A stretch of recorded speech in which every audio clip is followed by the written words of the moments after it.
Coba lihat, kalau kita ingin melihat sesuatu itu bid'ah atau bukan dari sisi keyakinan, lihat apakah dahulu Rasulullah dan para sahabatnya pernah berbicara tentang hal tersebut.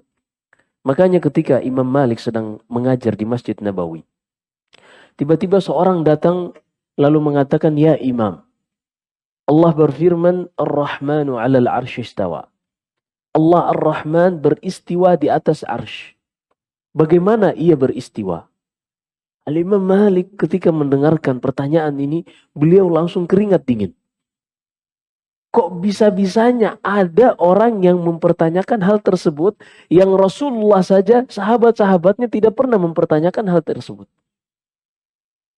Makanya kata beliau, al-istiwa'u ma'lum. Makna istiwa di dalam bahasa Arab sesuatu yang dipahami. Wal kaifu ghairu ma'lum.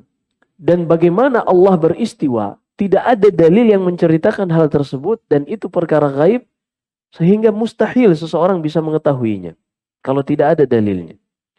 Lalu kata Al-Imam Malik, was-su'alu anhu bid'ah.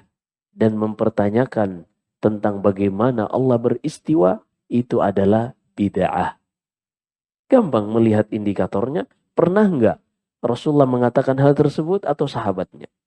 Tapi yang menghukumi bid'ah bukan penuntut ilmu. Yang ngajinya Senin Kemis. Atau Jumat malam doang. Atau Sabtu Ahad doang. Tiba-tiba langsung menghukumi ini bid'ah. Ini sunnah. Dari mana? Karena al-hukmu ala syai' far'un an tasawwuri. Seorang menjatuhkan hukum terhadap suatu objek. Ini adalah hasil dari pengetahuan orang tersebut yang sudah meliputi objek tadi. Maka kalau seseorang belum meliputi sesuatu, bagaimana dia bisa menghukuminya? Diceritakan pada biografi Al-Imam Muhammad ibn Muslim Az-Zuhri. Suatu ketika dia berada di majelis khalifah. Zamannya Az-Zuhri, Khalifah Abdul Malik ibn Marwan. Beliau imam dalam ilmu hadis. Tiba-tiba ada anak muda yang datang. Lalu menyampaikan hadis kepada khalifah. Az-Zuhri langsung memotongnya. Ma sami'na hadza fis sunnah. Kami tidak pernah mendengar yang engkau ucapkan ini dari hadis Nabi SAW. Apa kata anak muda tadi? Ya imam. Hal hafidhta sunnata kullaha? Apakah engkau sudah menghafal hadis-hadis dari Rasulullah SAW semuanya? Dari A sampai Z, nggak ada yang luput, engkau sudah hafal? Kata Az-Zuhri, la. Aw syatraha. Oke lah, engkau tidak hafal semuanya. Setengahnya. Apakah engkau sudah hafal semua setengahnya? Kata Az-Zuhri, la.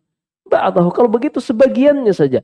1/8-nya kah? 1/6-nya kah? Apakah engkau sudah hafal semuanya? 1/6-nya atau 1/8-nya? Enggak, artinya cuma sedikit yang saya hafal. Apa kata anak muda tadi? Kalau begitu, jadikan hadis yang aku sampaikan tadi pada bagian yang belum engkau hafal. Karena nggak bisa dibantah.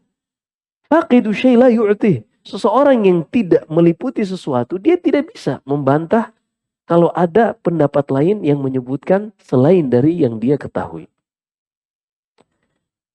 Makanya ketika kita mengatakan bahwasanya gampang untuk melihat sesuatu itu bid'ah atau bukan, yaitu lihat apakah Rasulullah pernah melakukannya atau sahabatnya pernah. Kalau tidak pernah maka itu bid'ah. Tapi yang menghukumi pernah atau tidak pernah ini siapa? Para ulama. Maka bersyukurlah ketika kita hidup dalam naungan para ulama yang kita kembalikan pemahamannya kepada para ulama dari kalangan sahabat, tabi'in, tabi'ut tabi'in sampai kepada imam mazhab yang 4. Walhamdulillah, mereka telah membantu meringankan beban kita. Maka ketika sudah ada imam yang mengatakan ini bid'ah, pegang. Tapi kalau ada ulama lain yang mengatakan ini sunnah, ya sudah berarti berselisih pendapat. Mungkin saja imam ini hanya sampai dalilnya kepadanya bahwasanya itu bid'ah. Yang lain sampai kepadanya bahwasanya itu sunnah.